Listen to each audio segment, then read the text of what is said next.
পরম অন্তরঙ্গ প্রিয় পার্ষদ প্রবর পরম পূজ্যপাদ শ্রীল প্রবোধানন্দ সরস্বতী চরণ তার শ্রী শ্রী রাধা রসনিধি গ্রন্থে 135 সংখ্যক প্রার্থনায় শ্রী নিকুঞ্জ গৃহে নিকুঞ্জ মন্দিরে আমি রাধা মাধবের কবে সেবা করব, এই ভাগ্য আমার কবে হবে। প্রার্থনা জানাচ্ছেন। তাম্বূলম কচিদর্পয়ামি চরণ সম্বহায়ামি ক্বচিন মালাদ্বৈ পরিমণ্ডয়ে কচিদহ সংবিজয়ামি ক্বচিৎ কর্পূরাদি সুবাসিতং কচ পুনঃ সুস্বাদু চাম্বমৃতম পায়াম্যেব গৃহে কদা খলু ভজে শ্রীরাধিকা মাধবৌ। কবে আমি তাম্বুল অর্পণ করব মুখাহার বৃন্দে, কবে চরণ সম্বাহন করব এবং মালা চন্দন তিলক বস্ত্র আভূষণ অনুলেপন অলঙ্কার আদির দ্বারা যুগল কিশোরকে সুসজ্জিত করব, ভূষণীর ভূষণাঙ্গকে, এবং অহো সংবিজয়ামি ক্বচিৎ ব্যজন করব চামর পাখা আদি। কর্পূরাদি সুবাসিতং কচ পুনঃ সুস্বাদু চাম্বমৃতং পায়ামি। সবগুলি কিন্তু বর্তমান কাল। বলছেন আমি সুস্বাদু সুশীতল অমৃতোপম কর্পূরাদি সুবাসিত জল পান করাব, উপলক্ষণে বিবিধ পানক ফলের রসাদি পান করাব। এইভাবে শ্রী রাধিকা মাধব কদা অহং কুঞ্জগৃহে খলু ভজে। কবে আমি ভজনা করব, এইভাবে সেবা করব। ভক্তির অর্থই হচ্ছে সেবা। সাধক দেহে সাধক অর্চাবতার বা শ্রী বিগ্রহের এই প্রকার সেবা করবেন। আচার্য পাদগণ যেভাবে বিগ্রহ সেবা করেছেন, সর্বত্যাগী যারা, লোকনাথ গোস্বামী পাদ কিভাবে রাধা বিনোদের সেবা করছেন, উমরাহে কিশোরী কুণ্ড তটে শ্রী বৃন্দাবনে গোপাল ভট্ট গোস্বামী পাদ শ্রী রাধারমণের কেমন প্রাণঢালা সেবা করছেন, রঘুনাথ দাস গোস্বামী পাদ সর্বত্যাগী হয়েও গোবর্ধন শিলা গুঞ্জামালার কত অনুরাগপূর্ণ সেবা করছেন। পূজাকালে শিলাহেরে ব্রজেন্দ্র নন্দন বাইরে বনফল ভোগ লাগাচ্ছেন, মাঠা তক্র দধি আদি, কিন্তু মনে কত কত উপচার, সর্বদা মানসে কত উপচার অর্পণ করছেন।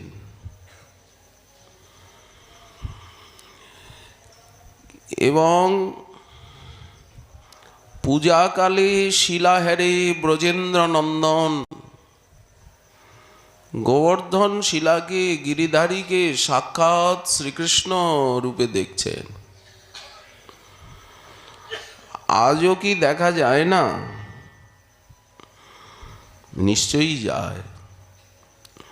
সনাতন গোস্বামী পাদ মদন মোহনের সেবা করছেন, বিগ্রহ সেবা তো কেউ ছাড়েননি, এটা মহাপ্রভুর আদেশ।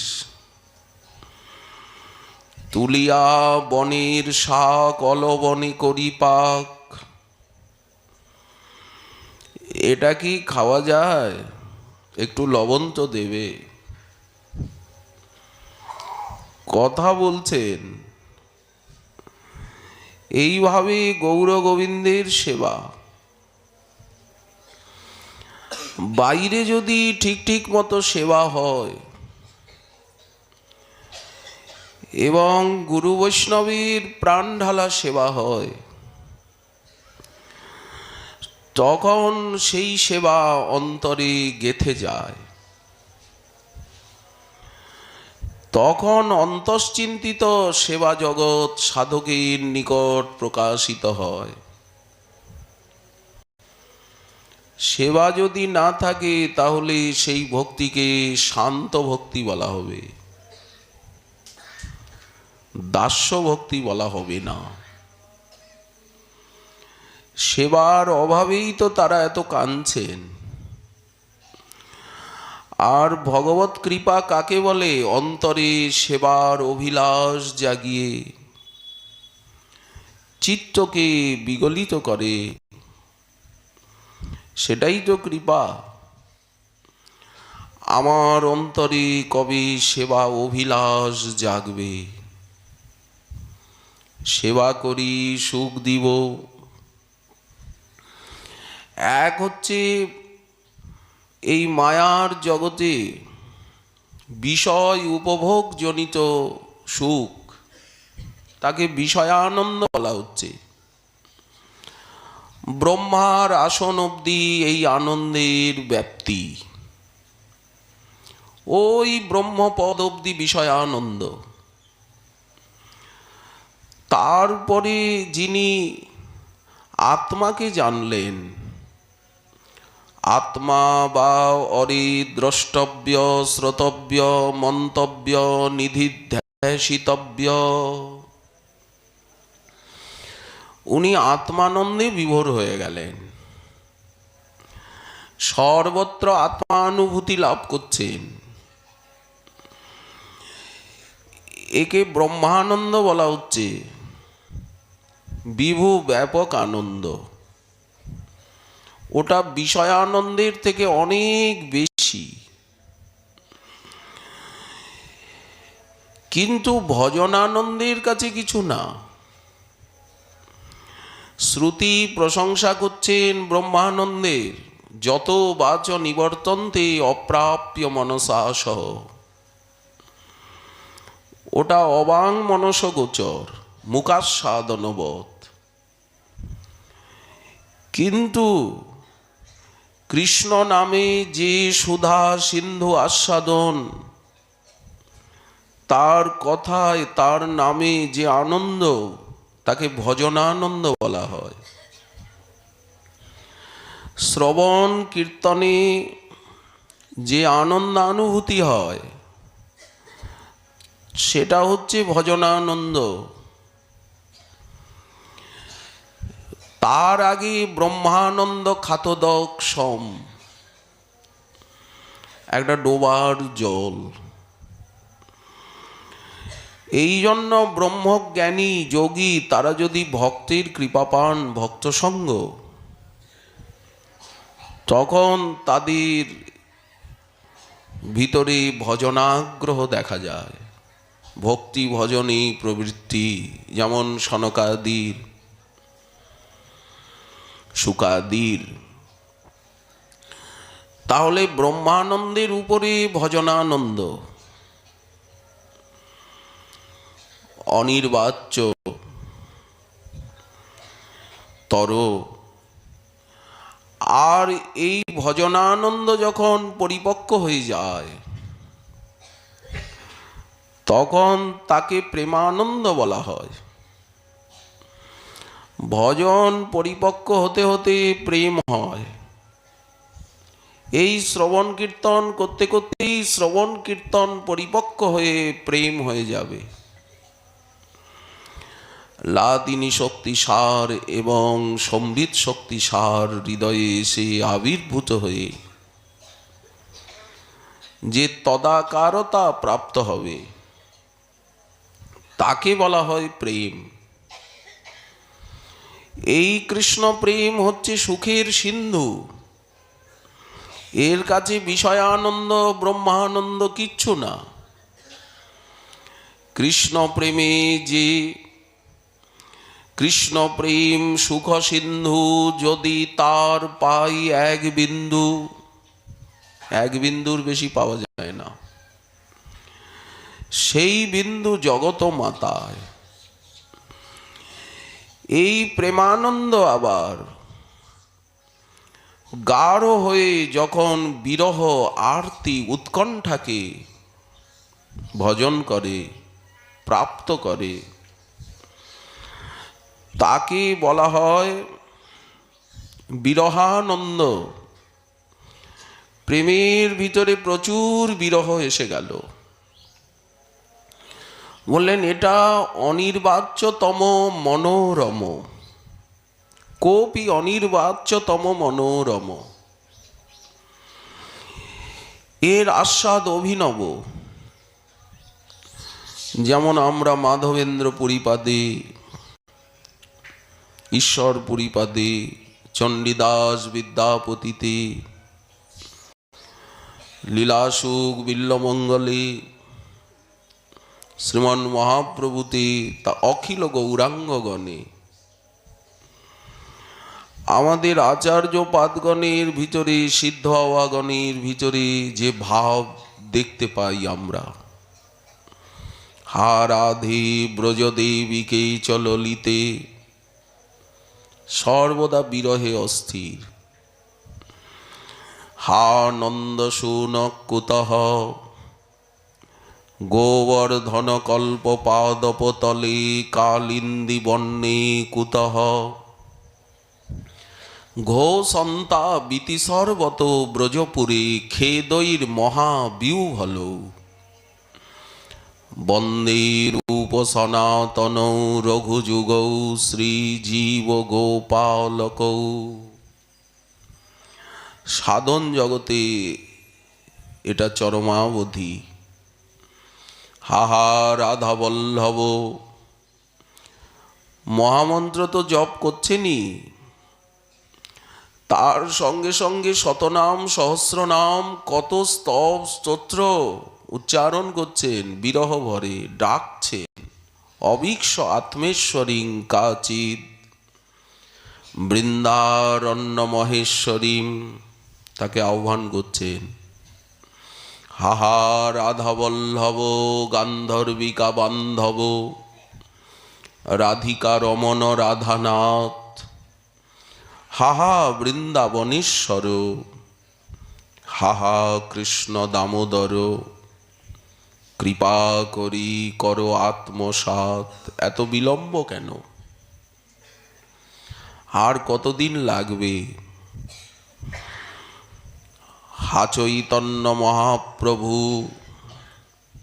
হা স্বরূপ মোর প্রভু, হাহা প্রভু রূপ সনাতন, এইভাবে আর্তনাদ করছেন। এর উপরে কি আরো আনন্দ আছে? বহির্বিষ জ্বালা হয়, অন্তর আনন্দময়, কৃষ্ণ প্রেমার অদ্ভুত চরিত। বলেন এর উপরেও আনন্দ আছে, এখানে শেষ নয়। লক্ষ্য করুন তারা কিসের জন্য কাঁদছেন। প্রাণেশ্বরী তুয়া বিচ্ছেদ অনলে, নিরবধি চিতমোর ধিকি ধিকি জলে, হেনদিন হবে কি তব শ্রীমুখের বাণী, কর্ণেতে শুনিব আর নূপুরের ধ্বনি, মাধুর্য আস্বাদনের অভিলাষ। তোমার লাবণ্যামৃত নয়নে চষকে, কবে বা করিব পান পরানন্দ সুখে। আঘ্রাণ করিব তব অঙ্গ পরিমল, পুলকে পূর্ণিত হবে সর্বকলেবর। কবে বা উচ্ছিষ্টামৃত মোরে দিবে কৃপা করি, পাইয়া কৃতার্থা হবে এ নব কিঙ্করী।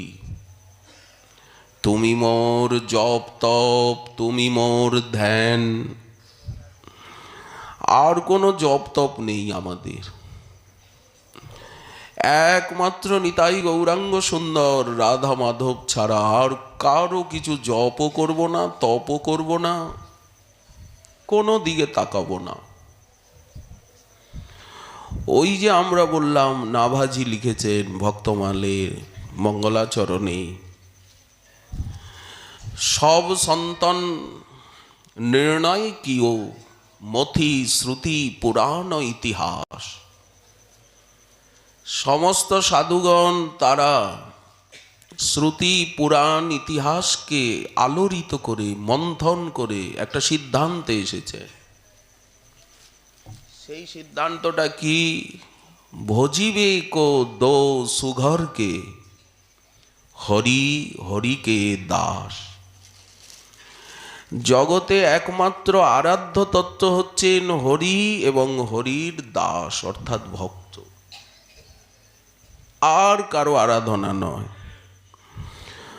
মহাদেব মহাদেবীকে বলছেন, আরাধনানাং সর্বেষাং বিষ্ণুর আরাধনং পরম, তস্মাৎ পরতরং দেবী তদীয়ানাং সমর্চনম। মনটা একাগ্র করতে হবে, যেন পতিব্রতা স্ত্রীলোকের প্রতি অন্যত্র না চলে মন। অন্য কোনো ব্যক্তি বস্তু কারো প্রতি মনের অভিনিবেশ নাই। এই জন্য তো বলছেন, তুমি মোর জপ তপ, তুমি মোর ধ্যান। যুগল চরণ সেবা, যুগল চরণ ধ্যেয়া, যুগলেই মনেরও প্রীতি। আর কিচ্ছু কোথায়ও প্রীতি নেই, ভালোবাসা নেই, কারো প্রতি ভালোবাসা নেই। সবাই ভালোবাসতে চাইবে, আপন করতে চাইবে, কিন্তু চাওয়ার তাগিদায় চাইবে। আমি কিন্তু কাউকে ভালোবাসবো না, কারো দিকে মন দেব না, মন কাউকে দেব না। একমাত্র মন মনা ভব, মদ ভক্ত ভব, মজ্জাজি মাং নমস্কুরু। অনন্য চেতা যো মাং স্মরতি নিত্যশ, অনন্য চিন্তয়ন্ত মাং যে জনা পর্যুপাসতে। এই হচ্ছে ভক্তি, পতিব্রতা স্ত্রীলোকের প্রতি এই মনের আবেশ। তুমি মোর জপ তপ, তুমি মোর ধ্যান, জন্মাবধি তোমা ছাড়া নাহি জানি আন। কান্তালি সহিত তুমি যথায় বিহর, কৃপা করি সেই স্থানে মোরে দাসী করো। কাদে দীন কৃষ্ণ দাস দন্তে তৃণধরি, এই বাঞ্ছা পূর্ণ মোর করো প্রাণেশ্বরী। এই যে প্রার্থনা করুণার দরজাকে খুলে দেয়। এই জন্য প্রার্থনা 64 ভজনাঙ্গের ভিতরে একটি। এর দ্বারা শরণাগতি পরিপক্ক হয়। এক তো ভজনের প্রার্থনা, কবে ভজন করব, কবে ভজন সৌভাগ্য লাভ হবে আমার। আর এক হচ্ছে সেবার জন্য অভিলাষ। সবার উপরে হচ্ছে সেবা। রাধারানীকে কেন দেখতে চান? দেখার জন্য দেখা নয়, সেবার জন্য দেখা। আমার সুখ হয় এই জন্য আমি হরিনাম করি। বললেন না, নাম করলে তার সুখ হয়। আমার ভালো লাগে বলে আমি ভক্তির প্রতিটা অঙ্গই তো রসময়, যে কোনোভাবে ভজন করলেই আনন্দ। 64 ভজনাঙ্গের ভিতরে প্রত্যেকটি অঙ্গই আনন্দ দিয়ে গড়া। ভক্তি সান্দ্রানন্দ বিশেষ আত্মা। এখানে তো কোনো দুঃখ ব্যথা বেদনা নেই। তো আনন্দের জন্য কি ভজন করব? বললেন না, আনন্দ আপনিই হবে, আপনিই পাবো। তাহলে কি সংসার বন্ধনের হাত থেকে, এই জ্বালা যন্ত্রণার হাত থেকে নিস্তার পাওয়ার জন্য ভজন করব? বললেন না, কদাপি নয়। ভক্ত কখনো বলেন না যে আমার জ্বালা যন্ত্রণা দূর করে দাও।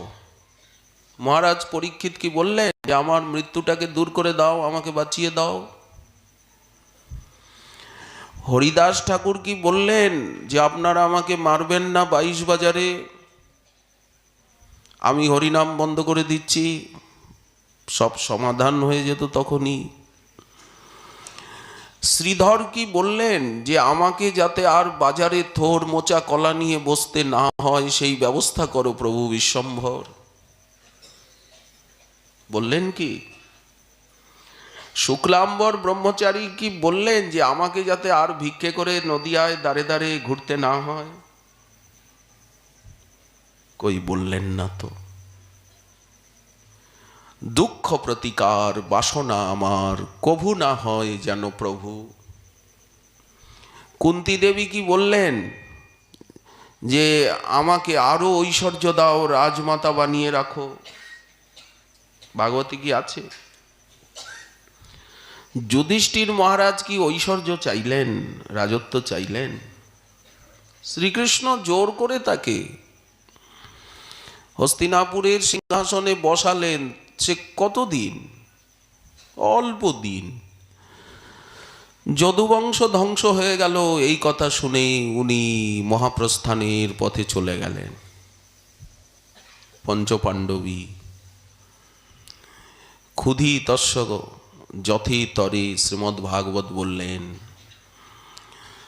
এই জন্য কখনো কোনো ভক্ত বলেন না প্রভু আমার রোগ ব্যাধিটা দূর করে দাও, প্রভু আমার দুঃখ দূর করে দাও, দারিদ্রতা দূর করে দাও, আমাকে সম্মান দাও, আমাকে অর্থ দাও, আমাকে প্রভাব প্রতিপত্তি দাও। তাহলে কিন্তু ভক্তি হলো না ওটা। দুঃখ অধিক হলে তোমার কৃপাধিক্য বলে মানিতে পারি গো যেন প্রভু, তখনই তো মজাটা হয়। ভক্ত কিছু চাইবে না, অথচ ভগবান ভক্তকে সব কিছু দেবেন, নিজেকে পর্যন্ত দিয়ে দেবেন। চাইলে দোষ আছে, পেলে তো দোষ নেই। আপনি যদি হাত পাতেন তাহলে দোষ, কিন্তু যখন প্রভু দিচ্ছেন, প্রহ্লাদকে দিলেন, ধ্রুবকে দিলেন, তারা তো প্রত্যাখ্যান করলেন না। বললেন 36,000 বছর রাজ্য করতে হবে। প্রহ্লাদকে বললেন 1 মন্বন্তর তোমাকে পিতার আসনে বসে ভক্তির প্রচার করো রাজা হয়ে। প্রিয়ব্রতকে বললেন ব্রহ্মা যে তোমাকে সিংহাসন স্বীকার করতেই হবে। অর্জুনকে বললেন যে তোমাকে যুদ্ধ করতেই হবে। তোমাকে রাজত্ব নিতেই হবে। উনি তো বলেছিলেন ভিক্ষে করে খাবো, ভৈক্ষমপি লোকে হতার্থ কামাংস্তু গুরুন ইহৈব ভুঞ্জীয় ভোগান রুধির প্রদিগ্ধান। আমি এই রক্তরঞ্জিত সিংহাসন বিষয় চাই না, যেটা রক্তে রঞ্জিত, হিংসায় জর্জরিত।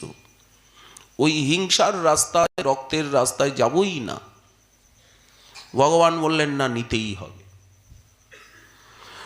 কিন্তু অর্জুন যদি চাইতেন, ধ্রুব, প্রহ্লাদ, অম্বরীশ যদি চাইতেন, প্রিয়ব্রত আদি চাইতেন, তাহলে তারা শুদ্ধ ভক্তের খাতায় তাদের নাম আসতো না।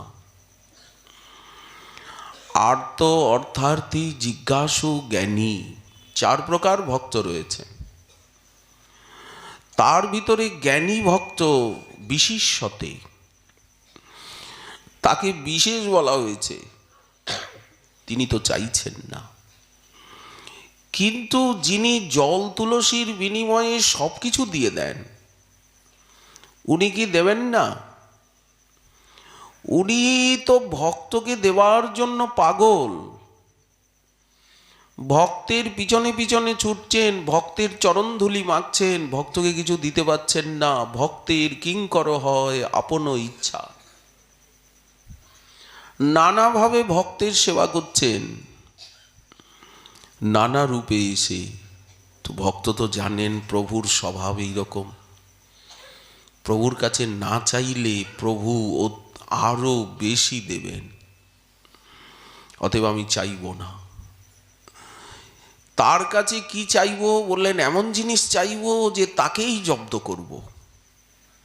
যে জন কৃষ্ণ ভজে সে বড় চতুর।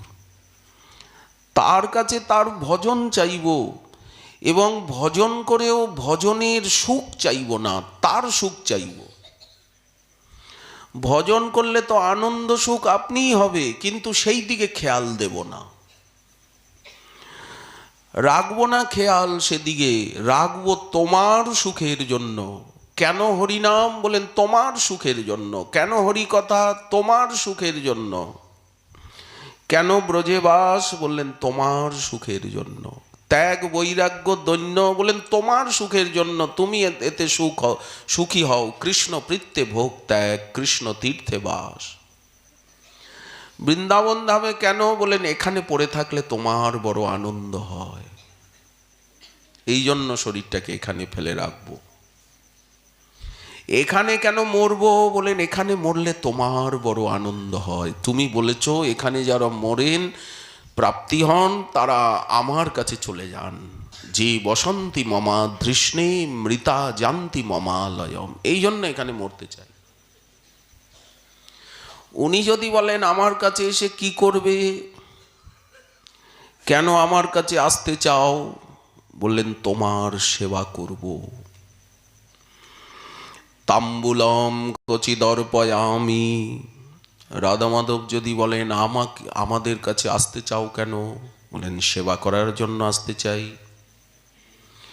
এই যে সেবানন্দ, সেবার যে আনন্দ, বলেন এই আনন্দ সর্বোপরি। সেই সেবানন্দ যদি প্রেমানন্দে বাঁধে, অনেক সময় প্রেমানন্দ এসে সেবানন্দকে বাধা দেয়, সংঘর্ষ হয় প্রেমানন্দের সঙ্গে। সেবানন্দের সঙ্গে, ভজনানন্দের সঙ্গে অনেক সময় সংঘর্ষ হয়। সাধক মনে মনে ভাবেন সেবা করতে গেলে তো আমার ভজন হচ্ছে না, আমি তো হরিনাম করতে পারছি না। আমি এই করতে এখানে এসছি, আমি এখানে রান্নাবাড়ি করতে এসছি, আমি এখানে বাজার করতে এসছি, এখানে আমি ফুলের মালা গাঁথতে এসছি, এখানে আমি বাসন মাজতে এসছি, এত পরিশ্রম করতে এসছি, গাধার মতো সারাদিন খাটনি খাটতে এখানে এসছি। এখানে তো আমি ভজন করতে এসছি। এখানে এসেও কি খাটনি খাটবো? সংসারে খাটতে খাটতে প্রাণ যেত, এখানেও কি খাটনি খাটবো? আচ্ছা, এর দ্বারা কি বোঝা যাচ্ছে? যে এখনো সাধু সঙ্গ হয়নি। শাস্ত্রানুশীলন হয়নি, বা যতটুকু সঙ্গ হয়েছে সেই সঙ্গ উপযুক্ত মার্জিত সঙ্গ নয়। কেন? মার্জন হয় ভজন, ভজনটাকে তো মার্জন করতে হবে, মাজতে হবে না। তামার বাসন, কাঁসা রূপার বাসনটা তো মাজার দরকার। এই মাজাটা কি বললেন? শ্রবণ, কীর্তন, অধ্যয়ন, অনুশীলন, সৎসঙ্গ। তা না হলে মনে হবে এই যে জড় চেতনের জ্ঞান হয়নি, ভক্তি সাধনার সম্বন্ধে কোনো বিবেক হয়নি। আমি এই করতে এসেছি, আমি এখানে ভজন করতে এসেছি, আমি কি মানুষ ঠেলতে এসেছি? আচ্ছা, এখানে কেউ মানুষ আছে? এখানে কাউকে আপনি মানুষ দেখছেন?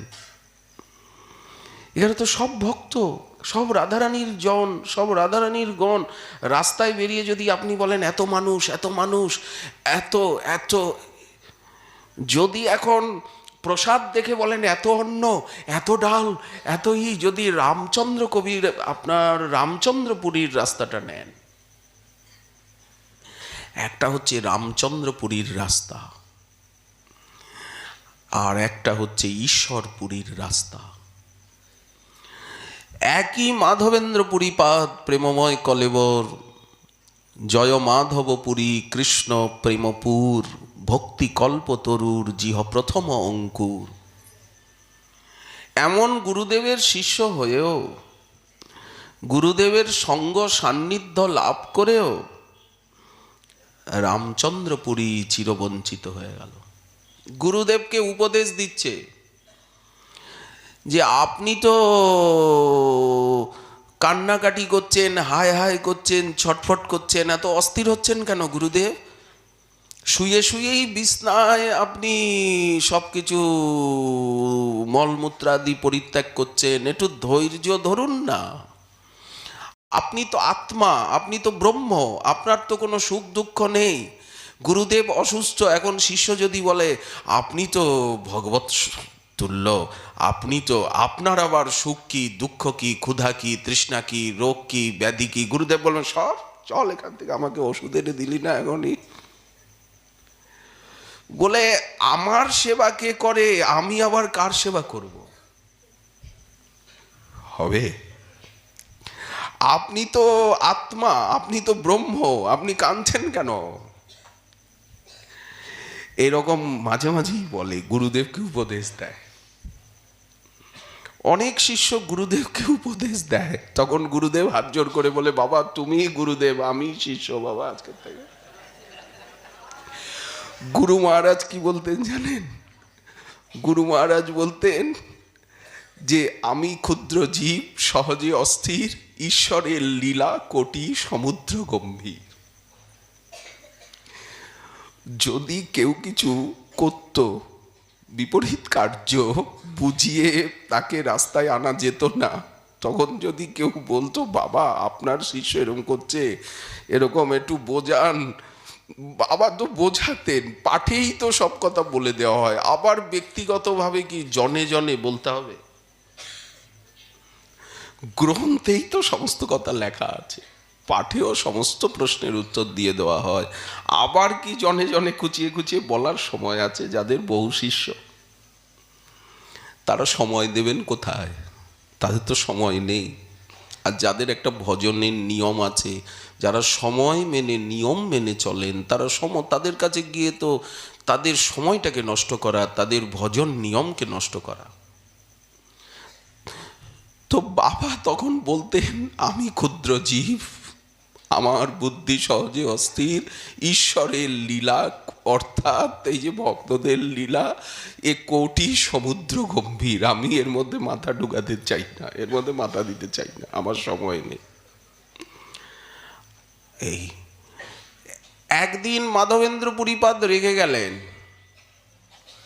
অন্যদিন চুপ করে থাকেন, আজকেও ওই রকম বলছে। তখন উনি বললেন দেখ আমি কাঁদি কেন, আমি কেন কাঁদি? ব্রজধামে আমার বাস হলো না, গোবিন্দকুণ্ডে গিরিরাজ তটে গোপাল দেবের সেবায়, গোপাল দেব কৃপা করে আমার সেবা নিচ্ছিলেন, উনি আমাকে মলয়জ চন্দনের জন্য এত দূর ঠেলে দিলেন, বৃদ্ধ হয়ে গেলাম, এখন তো আর হেঁটে হেঁটে হেঁটে হেঁটে যেতে পারবো না, আর তো আমার চলৎশক্তি নাই। গোপালের সেবার থেকে বঞ্চিত, ব্রজধামের থেকে বঞ্চিত, সেই জন্য আমি কাঁদি। আমার প্রাণটা ব্রজধামে গেল না, গোপালের চরণে সেবা করতে করতে গেল না, এই জন্য আমি কাঁদি। আর তুই আমাকে শিষ্য হয়ে ছাড় মুখে উপদেশ দিচ্ছিস, কাটা ঘায়ে লবণের ছেটা। যা যা যা, তোর মুখ দেখবো না, যা তুই যা, অন্য জায়গায় যা, তুই তোর মুখ দেখে মরলে আমার সদ্গতি হবে না। এমন প্রেমমূর্তি, তিনি এই কথা বলে দিলেন, উপেক্ষা করে দিলেন। গুরুদেব যদি কাউকে উপেক্ষা করেন, ভগবানও তাকে উপেক্ষা করেন, বৈষ্ণবও তাকে উপেক্ষা করে, জগতও তাকে উপেক্ষা করে। গুরুদেব যাকে ভালোবাসেন, জগৎ তাকে ভালোবাসে, ভগবান তাকে ভালোবাসেন, সাধু বৈষ্ণব ভক্ত তাকে ভালোবাসেন। এই মূল সূত্রটাকে তো বুঝতে হবে, মূল উৎসটা কোথায়, মূল সূত্রটা কোথায়। অথচ ঈশ্বর পুরীপাদ কিভাবে সেবা করছেন, স্বহস্তে করেন মল মূত্রাদি মার্জন, কৃষ্ণ নাম কৃষ্ণ গুণ শোনায় অনুক্ষণ। তুষ্ট হইয়া পুরী তারে আলিঙ্গন কইলা, কৃষ্ণে প্রেম ভক্তি হোক আশীর্বাদ কইলা, সেই হইতে ঈশ্বর পুরী প্রেমের সাগর। তাহলে কোন রাস্তা ধরা উচিত, কোন রাস্তায় আমরা যাব? এই জন্য রামচন্দ্রপুরীর সৎসঙ্গে অভাব এবং ফল্গু চিন্তাধারা, ভক্তি সিদ্ধান্ত জ্ঞানের অভাব, এটা দেখানো হলো। পাশাপাশি চৈতন্য চরিতামৃত, চৈতন্য ভাগবত দেখাচ্ছে সবার উপরে হচ্ছে সেবা। যেমন পরং বিজয়তে শ্রীকৃষ্ণ সংকীর্তনম, সবার উপরে সংকীর্তন, সাধ্য সাধন শিরোমণি, হরিনাম চিন্তামণি, অখিল রসের খনি, তেমনি সবার উপরে হচ্ছে সেবা। দৃষ্টান্ত কোথায়? মহাপ্রভু বেড়া কীর্তনে পরিশ্রান্ত হয়ে আর গম্ভীরার দরজা জুড়ে শয়ন করেছেন। গোবিন্দের নিয়ম নিত্য প্রভুর চরণ সম্বাহন করেন, কিন্তু সেদিন প্রভু একেবারে পুরো দরজা জুড়ে শুয়ে গেছেন। গোবিন্দ ভিতরে যেতে পাচ্ছেন না, ছোট্ট দরজা, একটা মাত্র দরজা। প্রভু একটু পথ দাও, একটু সরে শো, মাদুরের মাঝখানে গিয়ে শো। তুমি যে একেবারে ভূমিতে শুয়ে গেলে, দরজায় শুয়ে গেলে। প্রভু বলছেন, গোবিন্দ শরীর নাড়াতে পারছি না, আমি যে ভিতরে যেতে পারছি না। প্রভু বললেন, তুমি নাইবা আসো। প্রভু আমার যে নিয়ম সম্বাহন করা, প্রভু বললেন নাইবা তুমি করলে। গোবিন্দ ভাবলেন আজকেই তো বেশি করে সম্বাহন করার দরকার, প্রভু এমন উদ্দণ্ড নৃত্য কীর্তন করেছেন, এখন কি করি? প্রভু তো সরছেন না, সরবেন না। তখন প্রভুর একটা বহির্বাস প্রভুর উপরে দিয়ে দিলেন, দিয়ে আর প্রভুকে লঙ্ঘন করে ভিতরে চলে গেলেন। আর প্রভুর চরণ সম্বাহন করছেন, মর্দন করছেন। সুখে নিদ্রা হইল প্রভুর, গোবিন্দ চাপে অঙ্গ, দণ্ড দুই বহি প্রভুর নিদ্রা হইল ভঙ্গ। প্রভু বলছেন, আদিবৈশ্যা তুমি এখনো বসে আছো এখানে, তুমি মহাপ্রসাদ নাও, গ্রহণ করনি, প্রসাদ পাওনি। গোবিন্দ বললেন, যাব কি করে? বলেন, এলে কিভাবে?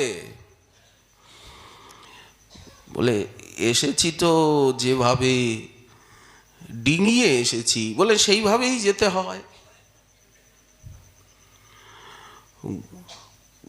গোবিন্দ চুপ করে আছে, কোনো উত্তর দিচ্ছে না। উত্তর দিলে দৈন্যের হানি হয়। কবিরাজ গোস্বামীপাদ কিন্তু এখানে বসে গ্রন্থ লিখছেন, নীলাচলে বসে চৈতন্য চরিতামৃত লেখা নয়। বৃন্দাবনে মদন মোহনের মন্দিরে দ্বাদশাদিত্য টিলায় মদন মোহনের সামনে বসেই মঙ্গলাচরণ করেছেন, লিখেছেন, ওখানে গ্রন্থের আরম্ভ করলেন। রাধাকুণ্ডে বসে বসে বসে বসে নির্জনে লিখেছেন। গোবিন্দের হৃদয়ের বাণী যেন শুনতে পাচ্ছেন কবিরাজ গোস্বামীপাদ।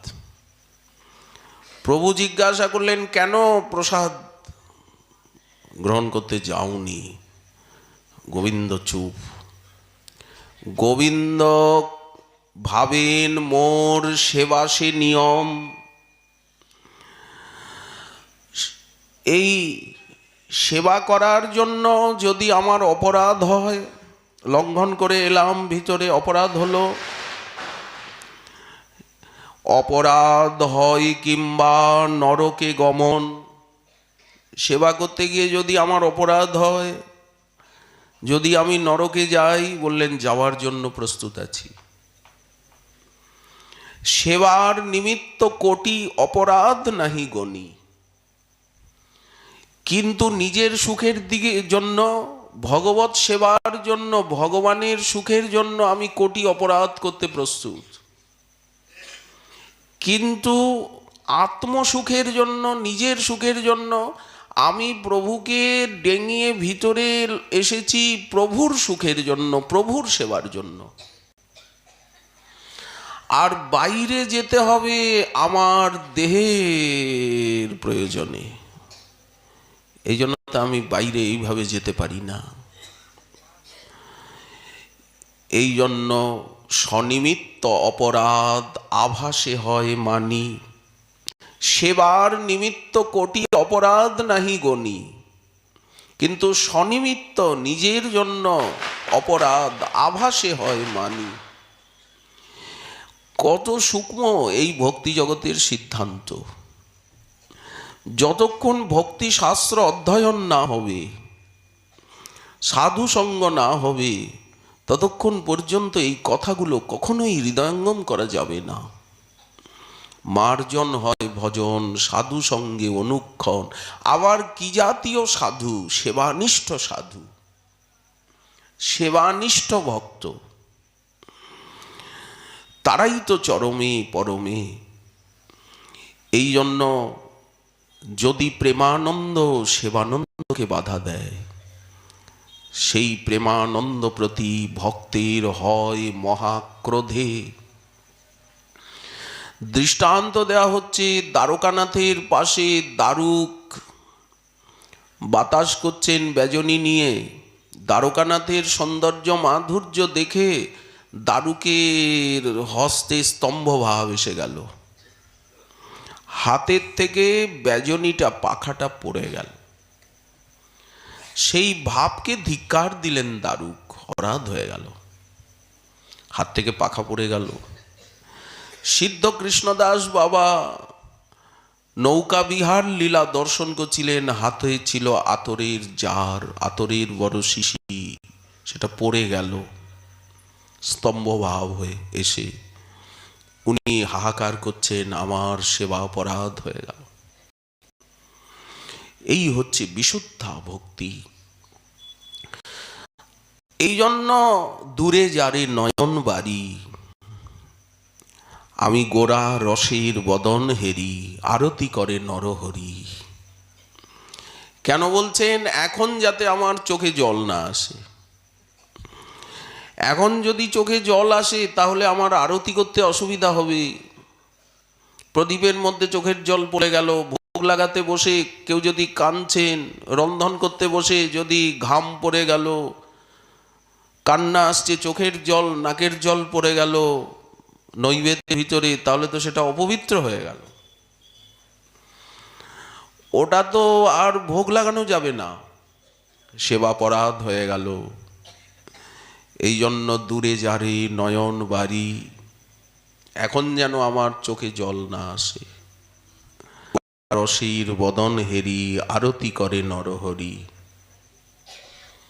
এই যে সেবা সুখ, রাধারানী বলছেন আমাকে দুঃখ দিয়ে যদি তার আনন্দ হয়, মোরে যদি দিলে দুঃখ তার হইল মহাসুখ, সেই দুঃখ মোর সুখবর্জ্য।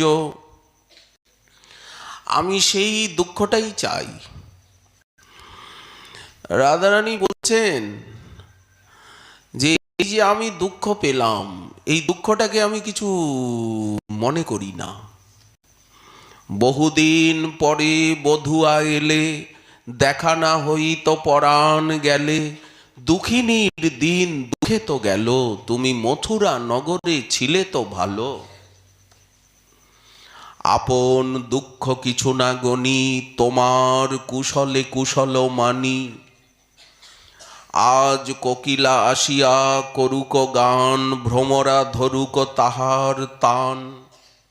গগনে উদয় হউক চন্দ, মলয় পবন বহুক মন্দ। তাহলে রাধারানী নিজের দুঃখটাকে দুঃখ বলে গণনা করছেন না। এই রাধাভাব বুকে নিয়েই মহাপ্রভু বললেন আশ্লিষ্য বা পাদরতাং পিনষ্টু, মাম অদর্শনাৎ মর্মহতাং করতু বা, যথা তথা বা বিদধাতু লম্পট, মৎ প্রাণনাথস্তু সৈব না পরহ। এই হচ্ছে শুদ্ধ ভক্তি, ইহা হইতে প্রেম হয়। এই জন্য ভক্ত কি চাইবেন? সবার উপরে আচার্যপাদগণ কি চাইছেন? সেবা চাইছেন, সেবার অভাবে কাঁদছেন। দেখার জন্য দেখা নয়, সেবার জন্য দেখা। তাম্বুলম কচিদর্পয়ামি, চরণৌ সম্বাহয়ামি কচিদ। আমি তাম্বুল অর্পণ করব শ্রীমুখে, চরণ সম্বাহন করব।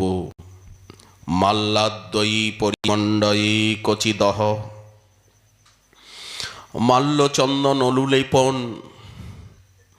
অলঙ্কার আভূষণ বস্ত্রাদির দ্বারা পরিমণ্ডয়ে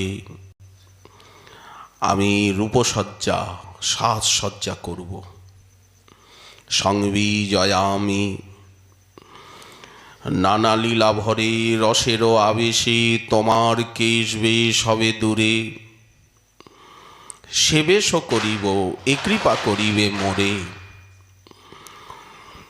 তুমি ঘর্মাক্ত হবে, তখন আমি তোমাকে ব্যজন করব। তারপরে তাম্বুলও যোগাবো আমি, নন্দসুত তাহা কারিয়া খাইবে এমন করিবে তুমি। কর্পূরাদি বা সুবাসিতং কচপুন, সুস্বাদু চাম্যমৃতম পায়ামি। অমৃত সম সুস্বাদু কর্পূরাদি সুবাসিত জল তোমাকে পান করাবো, নানা রকম পানক পান করাবো। এইভাবে কুঞ্জগৃহের গৃহিণী কুঞ্জেশ্বরী শ্রী শ্রী রাধা মাধব অহং খলু কদা ভজে।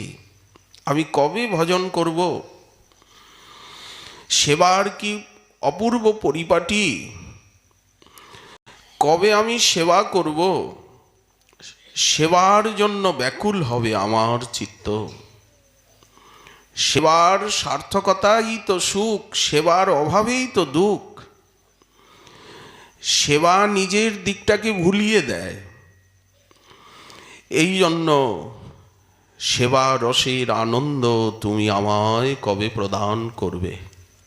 তুমি আমাকে বলবে, তুমি তো লজ্জার মূর্তি, তুমি তো কাউকে কোনো আদেশ করো না, কাউকে কখনো তুমি বলো না যে এটা কর, কিন্তু তুমি আমাকে করবে। হে লীলাময়ী, হে দেবী, তুমি আমার নাম ধরে আমাকে ডেকে বলবে আমার চরণ সম্বাহন কর, পাটা টিপে দে। তুমি পরম লজ্জাবতী, স্নেহ ভরে আমাকে নাম ধরে ডাকবে। আমার পা দুখানি টিপে দে, জোরে হেঁটে এসেছি, পরিশ্রমে এলিয়ে পড়েছে, হাঁটতে পাচ্ছি না, আমার পা দুটো টিপে দে। তখন আমি তোমার করুণাকে অনুভব করব। শয়নে স্বপনে অনুভবে কোনোদিন কি এক বিন্দু অন্তত এই যে তোমার সেবারসের অনুভব, তোমার করুণার অনুভব স্মরণে স্বপনে কি এক বিন্দুও কোনোদিন পাব না? ভজামি রাধাম অরবৃন্দ নেত্রাম, স্মরামি রাধাম মধুরস্মিতশ্যাম, বদামি রাধাং করুণা ভরাদ্রাম, তত মমান্নাস্তি গতির ন কাপি।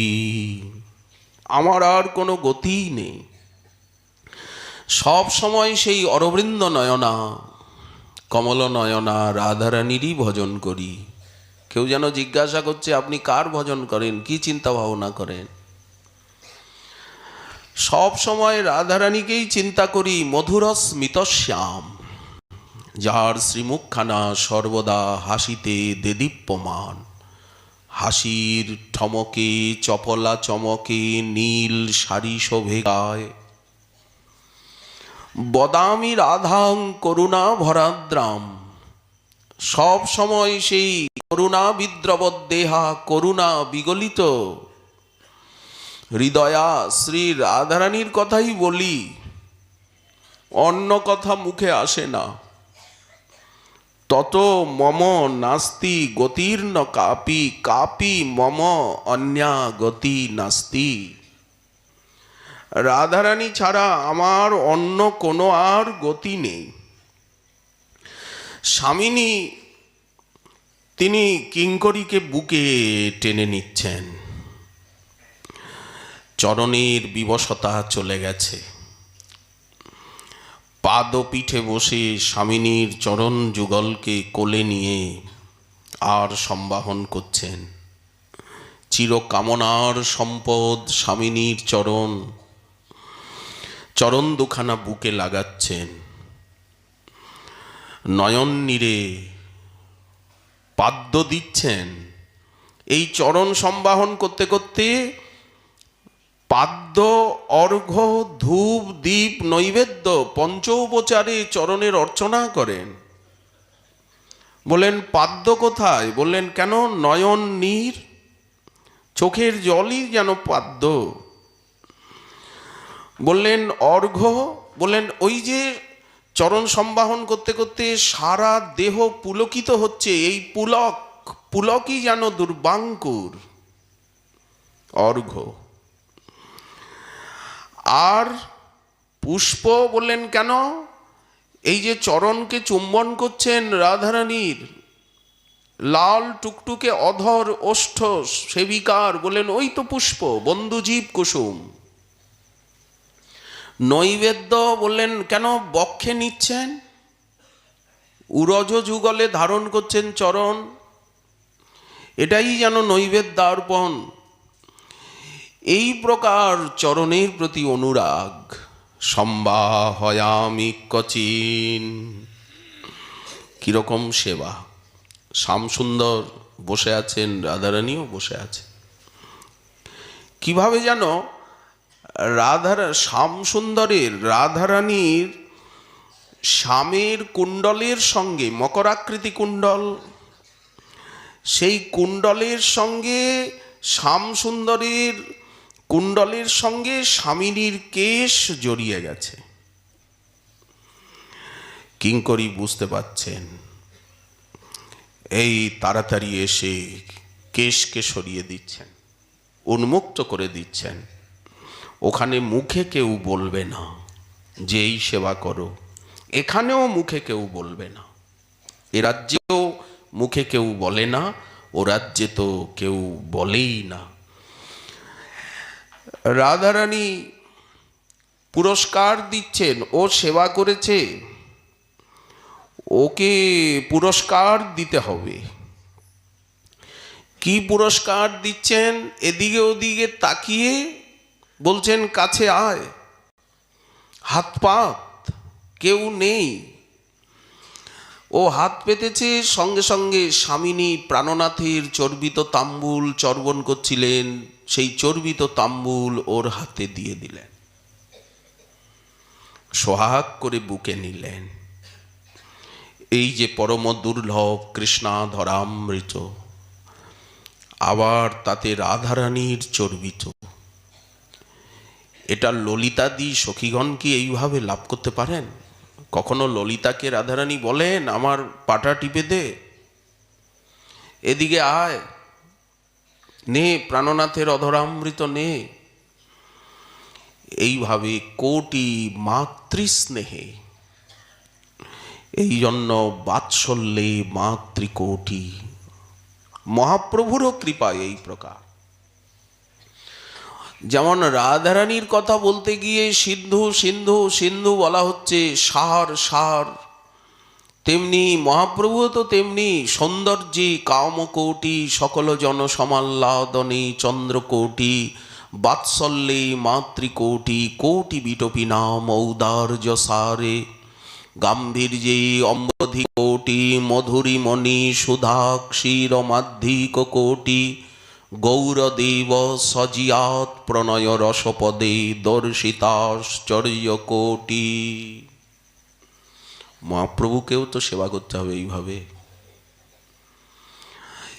যেমন নবদ্বীপে পঞ্চতত্ত্বাত্মক সপরিকর মহাপ্রভুর সেবা, তেমনি বৃন্দাবনে শ্রী শ্রী রাধা মাধবের সেবা। সেখানেও তো করুণা কম নয়, সৌন্দর্য মাধুর্য কম নয়, অনন্ত মহাসাগর। ঔদার্যেন সুকাম ধেনু দিবিশদ বৃক্ষেন্দু চিন্তামণি বৃন্দং, ওখানেও তো করুণা কম নয়, সৌন্দর্য মাধুর্য কম নয়। সুখঞ্চ সুন্দর তয়া কন্দর্প বৃন্দং প্রভুম, বাৎসল্যেন সুমাতৃধেন নিচয়ং বিস্পর্ধিনাং নন্দিনাম নিত্যানন্দম সততং ভজামি প্রেমাব্ধি সংবর্ধিনাম। কার কথা বলবেন? মহাপ্রভুর, নিতাইচাঁদের, রাধারানীর? বলেন অপার অনন্ত সাগর। হারিয়ে যাবেন সাধক, কতটুকু আস্বাদন করতে পারবেন এই অনুভূতি চাই। আমার সেবা সুখকর হচ্ছে তো? উনি নিজেই বলে দেবেন, ঠাকুর বলে দেবেন, বিগ্রহ বলে দেবেন যে তোমার সেবায় আমি অত্যন্ত আনন্দ পাচ্ছি, আরও প্রাণ দিয়ে সেবা করো, আরও মন দিয়ে সেবা করো। গুরু বৈষ্ণব বলে দেবেন যে তোমার সেবায় আনন্দ পাচ্ছি, জানিয়ে দেবেন, তবে তো বুঝবো সেবা আমার সার্থক হচ্ছে। তিনি যদি নিজে খবর দিয়ে না যান, তাহলে আমার সেবায়, আমার সাধনায় উনি আনন্দিত হচ্ছেন কিনা, আমি কি করছি না করছি, এই অনুভূতি পাওয়া প্রয়োজন। এটাই হচ্ছে ভজনের ফল। রাধারানী বলছেন, কিরে মুক্তামালাটা তাড়াতাড়ি গাঁথ, মুক্তামালাটা ছিঁড়ে গেছে। ক্ষিপ্র হস্তে মুক্তামালা গেথে রাধারানীকে সাজিয়ে দিলেন। এত তাড়াতাড়ি গাঁথলি? কি করে তুই গাঁথলি? কোথার থেকে নিয়ে এলি এত তাড়াতাড়ি মালা? এখনই সুশীতল জল, ঈশ্বরী তুমি অনেকক্ষণ জল পান করনি। কোটি দাসী সুবৎসলা, রাধারানী হাস পরিহাস রসে মগ্ন, কিন্তু এদের লক্ষ্য সেবার দিকে। তুমি এত নৃত্য করেছ, মধুর মাদল রসাল, মধুর মধুর করতাল, মধুর নটন গতি ভঙ্গ, মধুর মধুর রস সঙ্গ, মধুর মধুর রস গান, কবি বিদ্যাপতি ভান। স্বামিনী এত নৃত্য করেছেন, এখন তো চরণ সম্বাহন, কোটির সম্বাহন করা প্রয়োজন। নৃত্য করতে গিয়ে রাধারানী দেখছেন আমার কোটির অলঙ্কারটা নেই যে, রাধারানী নিকুঞ্জে শ্যামসুন্দরের সঙ্গে মিলিত হয়েছিলেন, তারপরে নৃত্য হবে। শ্যাম বললেন একটু নাচ গানের আয়োজন করা যাক। নৃত্য করতে গিয়ে রাধারানী দেখছেন আমার কোটিতে মেখলা নেই, তো কাঞ্চিটা তো নেই কোটিতে, কাঞ্চির শব্দ হচ্ছে না, নাচটা জমছে না। তখন মনে পড়ল যে আমি কাঞ্চিটা তো কুঞ্জে ফেলে এসেছি। এ কথা তো কাউকে বলা যাবে না, ললিতা বিশাখাকে বলা যাবে না, তাহলে আমাকে পরিহাস করবে যে তোমার কোমরের কাঞ্চি খুলল কেন। নয়ন ইশারায় কিঙ্করীকে বলছেন যা কুঞ্জে গিয়ে নিয়ে আয়। কুঞ্জে গিয়ে দেখছেন কাঞ্চি অভিমানিনী হয়ে গেছে, আর বাজে না। রাধারানীর রাধারানী যার তার এমনই নিবিড় মমতা, কাঞ্চি বড় কষ্ট পেয়েছে যে রাধারানী আমাকে ভুলে ফেলে রেখে চলে গেছে। নূপুর কষ্ট পায়, রাধারানী যেমন ভুলে নৃত্য করতে করতে নূপুর খুলে গেছে, বুঝতে পারেননি। সকালবেলা দুঃখী কৃষ্ণদাস তিনি সম্মার্জন সেবা করতে করতে নূপুর পেয়ে গেলেন, রাধারানীর নূপুর পেয়ে গেলেন শ্যামানন্দ প্রভু। উপেক্ষা প্রাণে সইবে কেন? যাকে ভালোবাসি তিনি যদি আমাকে উপেক্ষা করেন, অনাদর করেন, সেটা কি প্রাণে সয়? ওই জন্য কাঞ্চি বাজছে না। তখন কিঙ্করী বলছে, ওরে নিবিড় মদন যুদ্ধে স্মরমদে মত্তা হয়ে তোকে ভুলে গেছেন স্বামিনী। তুই এত প্রিয় বস্তু, তোকে কি উনি ইচ্ছা করে ফেলে গেছেন? এই বলে কাঞ্চিকে বুকে নিয়ে, মেখলাকে বুকে নিয়ে তাকে চুম্বন করছেন। মান গেল, কাঞ্চি ঝঙ্কৃত হতে লাগলো, গোপনে নিয়ে এলেন। সকলের দৃষ্টি তো রাধারানীর দিকে, কৃষ্ণেরও দৃষ্টি রাধারানীর দিকে, আর এদের দৃষ্টি সেবার দিকে। যেখানে এত আনন্দের পারাবার, সবাই যুগল কিশোরের দিকে দৃষ্টি, কিন্তু এদের দৃষ্টি সেবার দিকে। ঘোমটাটা পড়ে গেছে, তাড়াতাড়ি গিয়ে ঘোমটাটা তুলে দিচ্ছে। ওড়নাটা বিগলিত হয়ে গেছে, নৃত্য করছেন। এদের লক্ষ্য কিন্তু সেবা। রাধারানীর ওড়নাটা ঠিক করতে গিয়ে ভাবলো যে রাধারানী নৃত্য করতে করতে বসন বিগলিত হচ্ছে, বসনটা ঠিক করতে গেছে, ওড়নাটা ঠিক করতে গেছে, ঘোমটাটা খুলে গেছে, ঠিক করতে গেছে। এই ছলে আর করল কি, কোটির মেখলা কাঞ্চি কোটিতে পরিয়ে দিল। আর নৃত্য মাধুরী এইবার জমে উঠল, কোটিতে কিঙ্কিনি কাঞ্চি বেজে উঠল। স্বামিনীর কি আনন্দ, সেবা সার্থক হয়েছে জেনে কিঙ্করীরও কত আনন্দ। এইভাবে সেবা করব। কখনো সেবায় ত্রুটি হলে রাধারানী আমাকে শাসন করবেন। কতটা শাসন করবেন? বললেন আমাকে কুঞ্জের থেকে বাইরে বের করে দেবেন। যা, তুই জীবনে তুই আমার সামনে আসবি না, মুখ দেখাবি না। বললেন এত দূর গড়াবে? বললেন খুব গড়াবে। একান্ত প্রিয়জনকেই তো তারণ ভৎসন করা হয়, তারণ ভৎসনটাই তো কৃপার চিহ্ন। অদ্বৈত প্রভুকে মহাপ্রভু দণ্ড দিয়ে প্রহার করলেন।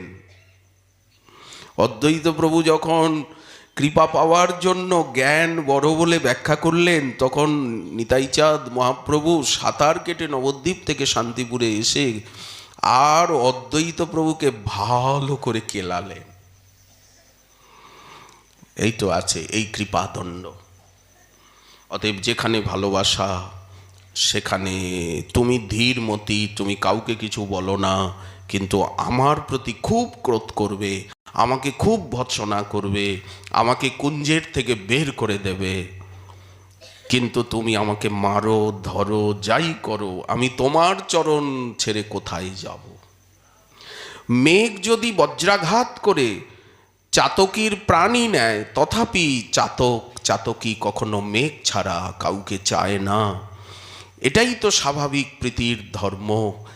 তেমনি তুমি আমাকে মারো, ধরো, তুমি আমাকে বার করে দাও, যা করো তোমার চরণ ছেড়ে আমি যাব কোথায়। দেখুন, সাধন জগতেও এই ভাব চাই, আর এই ভাবটাই পরিপক্ক হয়ে ওই সিদ্ধ জগতে যাবে। এই জন্যই বলা হচ্ছে সাধনও এখানে, সিদ্ধিও এখানে, এই পরিষ্কার রাস্তা।